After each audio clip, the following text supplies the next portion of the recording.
Hello viewers, কেমন আছেন? আশা করি সবাই ভালো আছেন। আজকে আমি আপনাদের দেখাবো একটি নতুন ল্যাপটপে এসএসডি লাগিয়ে কিভাবে ল্যাপটপটিকে আপগ্রেড করা যায়। এবং আমাদের যেই ল্যাপটপটি, এটা হচ্ছে ফুল ইনটেক একটি ল্যাপটপ, একবারে নতুন একটি ল্যাপটপ।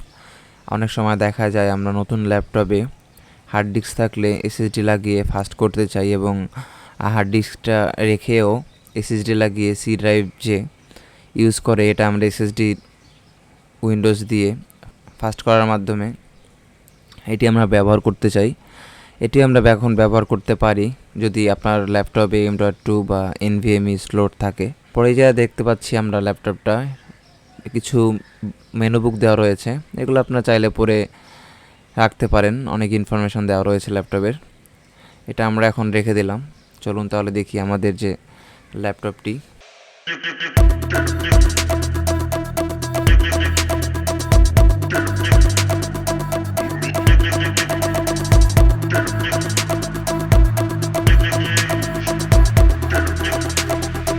এবং আমরা এখানে একটা স্টিকার দেখতে পাচ্ছি। স্টিকারটি কোম্পানি বলেছে তুলে ফেললে এবং ভেঙে ফেললে, মানে এটা হচ্ছে উঠিয়ে ফেললে এবং এর ভিতরে যে স্ক্রুটি রয়েছে এটা ছিঁড়ে ফেললে যে ওয়ারেন্টিটা হবে না। এবং আজকে আমাদের মাঝে যে ল্যাপটপটা রয়েছে এটি একটি অ্যাসারের ল্যাপটপ। এটি হচ্ছে Acer Extensa 15 একটি ল্যাপটপ, এবং এটি হচ্ছে 11 জেনারেশনের একটি ল্যাপটপ। এখন চলুন তাহলে দেখি কিভাবে এসএসডি লাগানোর মাধ্যমে ল্যাপটপটিকে আপগ্রেড করা যায়। এসএসডিটির মডেল নাম্বারটি হচ্ছে EX900 M.2 NVMe একটি এসএসডি, এবং এটির স্টোরেজ ক্যাপাসিটি হচ্ছে 120 GB। চলুন তাহলে কীভাবে এসএসডি লাগিয়ে নতুন ল্যাপটপকে ফাস্ট করবেন তাই আজকে আপনাদের দেখানোর চেষ্টা করি।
আজকের ভিডিওটি এ পর্যন্তই।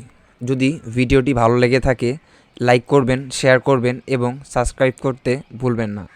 কমেন্টে অবশ্যই আপনার মতামত জানিয়ে দিন। টেল দেন, টেক কেয়ার, আল্লাহ হাফেজ।